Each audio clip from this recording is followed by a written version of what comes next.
All right, so we've talked enough about derivatives. Let's talk about integrals.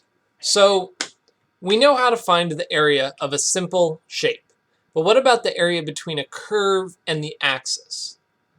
The other question we might want to know is, well, if we know the derivative of a function, but we don't know the function itself, how can we figure out the original function?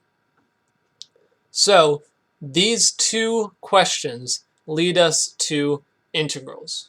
So the basic definition, if we're given the derivative of the function f, so the derivative of f is f prime, then the integral of the derivative is this fancy s looking thing, this is the integral sign, of f prime of x, we write this dx at the end, equals f of x plus c. So the basic idea is this is just undoing a derivative, right? So if you take the derivative of your function, you get f prime.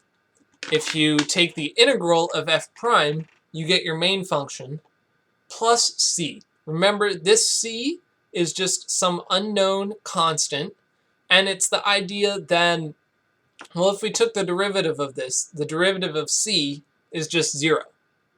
So that information plus c, we don't know how to actually get that back from the integral. So we just say, well, this is what it is, but there might be a constant value that might shift it up or down. There you go.